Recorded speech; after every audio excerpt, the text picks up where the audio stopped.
Hello and welcome to this video, and this video is coming from Lode Street Studios. I'm in a different location today, and the video is going to be called Once in a Lifetime, The Genius of Tony Williams. On this video I want to really examine the legacy and importance of the original Tony Williams lifetime, especially the album Emergency that came out in 1969, one of the seminal albums of the jazz rock era. This was put together by the incredibly talented and incredibly young drummer Tony Williams, who in 1969 was still only 24 years old. It's quite incredible to think that is the case. He of course came to fame in the Miles Davis Quintet, which he joined I think something around 17 or 18 years old, and not only was he able to keep above water in that band, he actually changed the nature of Miles Davis's career and artistic goals. So profound was his effect on that music and also on the world of drumming.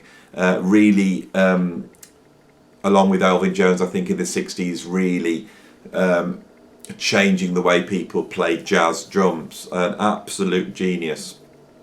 If you follow the albums through the Miles Davis Quintet, I think that you can hear him growing restless, and on some of the later albums, and this has always been a little bit of a issue I have with albums like In a Silent Way that came out in the same year. Tony Williams seems to be searching for something else on that, and he seems quite happy on In a Silent Way for most part, just to keep time, something that Tony Williams doesn't normally do. So in 1969 he puts together this band, the Tony Williams Lifetime, and what was his intentions at that time? Well, I'm going to start with a quote by Tony that he made around the time of forming that band, and he says this: "Well, jazz is such a bad word, and rock is such a bad word. All those things are so limiting, and commercial music is such a bad word. All the words are really bad. And there's another sound that's going to happen, and that's what I want to be a part of." What's this sound he wants to be a part of? Well, I think this is what we would call progressive music. In 68, 69, the world is on the verge of this new style of music, which, although coming out of pop music and rock music, is not going to be commercial. It's something else. Tony Williams wants to be a part of that, right? And although the jazz cognoscenti at that time were criticising anybody that tried to put rock or pop music with jazz as selling out, I think what Tony Williams wants to do is something completely different. Now, up until this point, there's been some incredible attempts at fusing jazz and rock from Gary Burton, from Larry Coryell. I think one of the most successful albums, which never gets mentioned, from 1967 was Electric Bath from Don Ellis, and you're going to hear a lot about that album on this channel in the next few weeks. So people are trying to experiment and putting these two things together. Miles Davis and Tony Williams aren't the first to do this. So what makes Emergency, their first album, so important? And I think what it is the integration of aggression into jazz. Here's another quote from Tony Williams: "I had been listening to and enjoying Jimi Hendrix a lot. I also liked Cream and the MC5. My drumming had become more aggressive, and it was that direction that I wanted to follow." Okay? And this is what we have with the first album, Emergency, which comes out in 69. This is an integration of jazz with an aggression and brutality that comes from rock music, and I don't think that had really been done before. It's really taking things that are coming out of free jazz. And my argument on this video, about this album, is going to be that fundamentally what makes this album and the follow-up album so important in terms of jazz is its revolutionary aspects. Okay? Those revolution aspects had also been apparent in a lot of free jazz that was coming out. Max Roach had made a very revolutionary album in the early 60s, and we can hear what Archie Shepp was doing, Albert Ayler, as not just exploring the territories of free, but this is also exploring the idea of freedom. and this is linked into the civil rights movement. And I think Tony Williams' genius on this album is to pull all those things together. Now, of course, once he started to do this, he was accused of selling out. This is a big problem that these albums had at the time. Miles Davis got accused of doing the same thing. And I see what Miles was doing with albums like Inner Soloway, and then much more apparent with Bitches Brew and Jack Johnson, was he was trying to make his albums accessible, but he wasn't trying to make his albums accessible to a mainstream audience. He was trying to make his albums accessible to a young black audience. I think he felt that jazz had moved away from being attractive to that audience and was now being listened to by a rarefied sort of intelligentsia, and he wasn't interested in that. He wanted to appeal to the street, and I think Tony Williams in a way wants to appeal to the far out hippie Woodstock generation. He wants to blow people's minds, okay? And the critics do not understand this. I'm going to give you a quote from Stanley Crouch, who was a jazz critic at that time. Crouch was very influential on the whole Wynton Marsalis, Ken Burns view of jazz. So I'm going to find this quote here. This is Crouch talking about Bitches Brew specifically, that came out the same year as this album. With Bitches Brew, Davis was firmly on the path of the sellout. It sold more albums than any other Davis album, and fully launched jazz rock with its multiple keyboards, electronic guitars, static beats and clutter. Davis's music became progressively trendy and dismal. Okay, anybody listening to Bitches Brew or Emergency by Tony Williams, it will become quite apparent, but this is not easy listening music. The reason why Davis's album sold so much was because it was embraced by the hippie generation, who wanted their minds expanded in much the same ways they embraced 2001: A Space Odyssey, a deeply impenetrable film by any account. But people went there to, tune in and drop out and have an experience. This is where these albums are reaching across. That audience at that time culturally want to go beyond. Okay, now, as much as this album is a work of genius, I think it's also problematic, and I want to address some of those problems as well. And I think partly it's problematic because of the way we see it in terms of history. This album was ignored, unlike Davis's Bitches Brew, and it didn't sell well. The Tony Williams lifetime was dismally managed, underfunded, badly produced. And so the effect of this album has grown in history as time has passed, but we looked at this album through historical eyes. Okay, now if the album is truly revolutionary, and I think the title Emergency, right, says that, and the follow-up Turn It Over, which was a call to turn over society, this album is revolutionary in the way that the Mahavishnu Orchestra, which was John McLaughlin's band that followed, was spiritual. The inclusion of John McLaughlin on this album is actually problematic in terms of judging this album. Most people who come to this album will see it as an album that John McLaughlin played on, because the Mahavishnu Orchestra had such huge success that after the Tony Williams lifetime had disbanded and Tony Williams got asked about this band, most of the time he was asked about John McLaughlin's input on this. His answer in most cases was to point to Larry Young, the keyboard player. Now, Larry Young, born in 1940, was the genius of the Hammond organ that emerged in the 60s and was the next step after people like Jimmy Smith and Jack McDuff. He was bringing in elements from sort of modern classical, orchestral, free jazz, experimental. He really integrated a lot of the ideas that John Coltrane had pioneered, and he integrated that onto the Hammond organ. When we listen to the sound of Tony Williams' lifetime, it's really interesting because this is an electric sound, and when we look at that quote by Stanley Crouch, we can see that a part of the jarringness for the jazz audience was the use of electronics. There's always this idea with jazz of authenticity, always about purity, okay, of expression, and I think there's an idea that people not only couldn't express themselves within a straight rock beat, but they couldn't express themselves on electronic instruments. Tony Williams is quite clever here because he actually takes on an almost classic jazz group, which is the organ trio.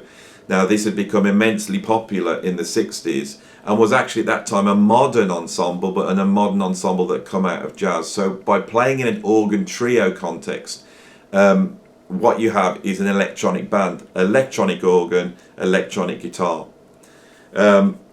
So to have Larry Young, perhaps the most far out genius organ player on the planet at that time, and probably still now, is an incredible coup.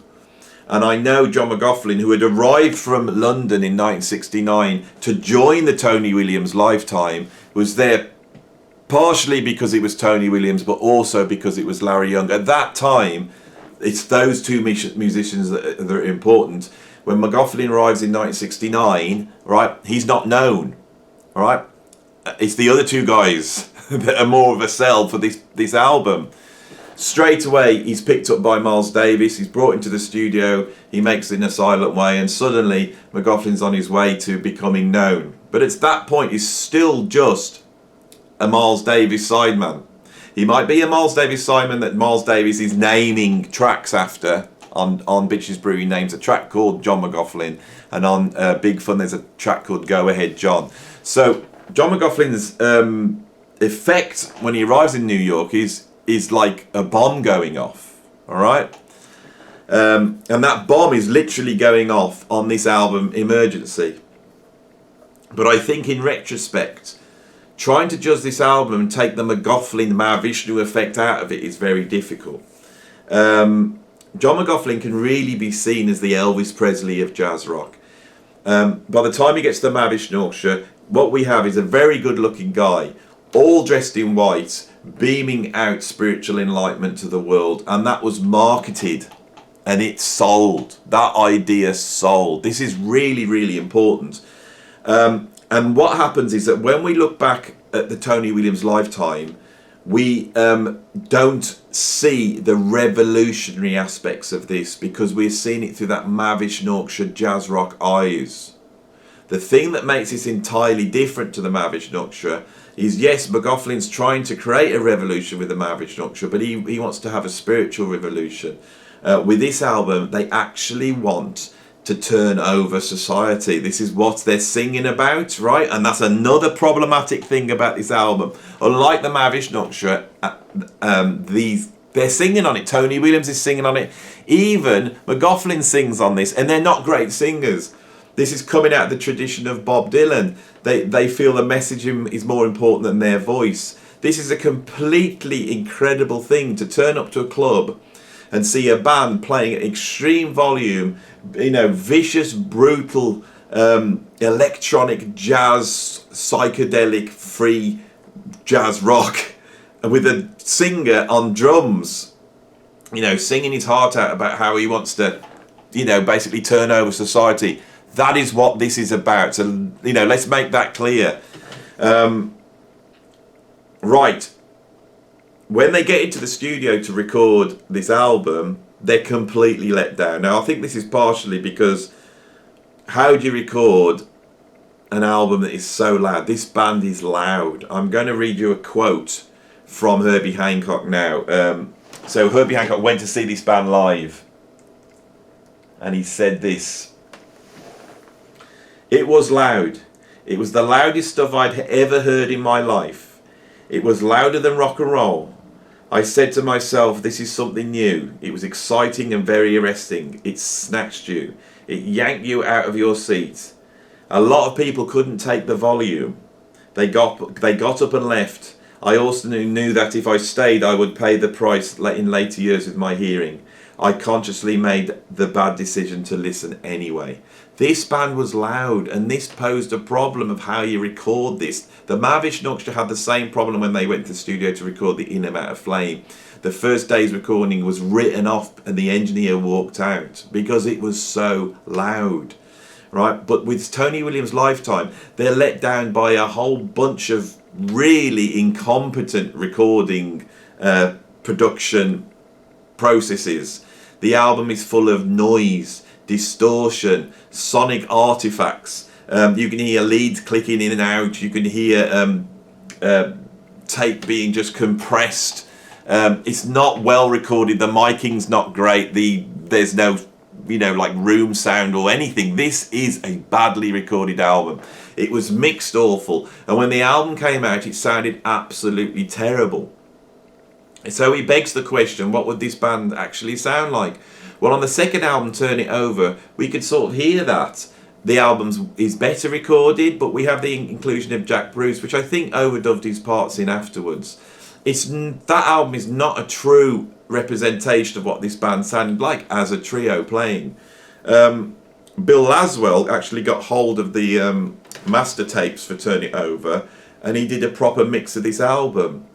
And so the closest we could get to hearing what this band would have sounded like properly produced is that mix of Turn It Over by Bill Laswell, which wasn't released officially, but you can find quite easily on YouTube and in other places, and it's well worth a listen. And what we hear is a super polite, well recorded version of Tony Williams' Lifetime. It's really difficult to take out the jarring, distorted, in your face effect of that badly recorded album. Right, so I have a confession to make. I have never owned a copy of either Turn It Over or Emergency. I don't have a copy of Emergency now. I've never owned a copy, and I've never sat down and listened to this album from beginning to end. And the reason is because as a youngster, when I was exploring jazz rock, I just could not locate a copy of this album. And the reason is because Verve had combined Turn It Over and Emergency together on this album, Once in a Lifetime, which is where the title of this video comes from, which I'm just going to prop up there in the background. This album actually contained a much better mix, and I think improved on it in such effect that this album was perhaps the point where people re-evaluated what was going on. I can remember when I first got into jazz rock that this album was discussed in much more problematic terms than it is now. So that is the way I know the album. I had on here a mix of actually tracks off Emergency and tracks off Turn It Over. So it opens up with the track Emergency, and then we've got A Famous Blue, which is off Turn It Over, and then we've got Where, which is off Emergency, and then we've got Big Nick, which is off Turn It Over, then side 2 Sangria for 3, and Beyond Games off Emergency, side 4 Via the Spectrum, Roam the Spectrum off Emergency, Vuelta Abajo off Turn It Over. I hope I'm getting this right off the top of my head. And we've got Vashkar off Emergency, To Whom It May Concern Them, and To Whom It May Concern Us off Turn It Over, and Something Spiritual off, I think that's off Emergency, isn't it? In my mind, this double album is the seminal album with all those tracks mixed together. For me, tracks like Vuelta Abajo are as brutal and flying as anything off Emergency. And for me, that is a go-to track because it's just slightly better recorded, and that's probably one of the most sort of exciting and in-your-face tracks off Turn It Over, which is a little less brutal, but not much. So that's the legacy for me, is this album. The album has gone on to become now a legendary album. I think it's a go-to album if you really want to hear what Tony Williams was doing on drums. It's a go-to album if you want to hear Larry Young as well, this seminal playing on that. It's a go-to album to hear Early McLaughlin and the roots of jazz rock and the roots of the Mavish Orchestra. But I think I've argued here that this album needs a re-evaluation, because I think we look at it through certain eyes. We see it through the Miles Davis lenses. We see it through the John McLaughlin Mahavishnu effect lenses. We see it as being within the history of jazz rock, whereas I would argue it's almost like in its own box because of these revolutionary tendencies. I cannot think of another album so incendiary within jazz rock. What Return to Forever and Mahavishnu should do, Weather Report to do later on, does not have that in there. I just cannot think of anything else like that. I'm sure there's probably some avant-garde free jazz album, you know, maybe New Grass by Albert Aylevy's last album, When He Goes Fusion, and that's another video altogether. Anyway, I've spent a little bit of time talking about this album. We'll talk about these, you know, seminal jazz rock albums more on this channel. I hope you enjoyed this. I hope you enjoyed me being in a new place. It's lovely lighting here. This is a lovely place, Low Street Studios. You know, it's where I work. It's where I teach drums. It's where I do a lot of my recordings and sessions from. I'm actually in the mix room at the moment. We've got a couple of mix rooms here. It's a lovely place. I'm going to be filming some videos in and around Low Street Studios, so you get a feel for that. But I hope you enjoyed this video. If you liked, please like. If you want to subscribe and see more, click subscribe and click the notification bell. And if you want to support me and get deeper into what I'm talking about, go to Patreon and become a patron. I have at the moment a whole essay where I go deeper into the effect of this album Emergency and this band Tony Williams Lifetime. So thanks for watching. I'll see you on the next video, and keep listening to fantastic music because it's what we need right now in this troubled world. Thanks for watching. See you on the next one. Bye.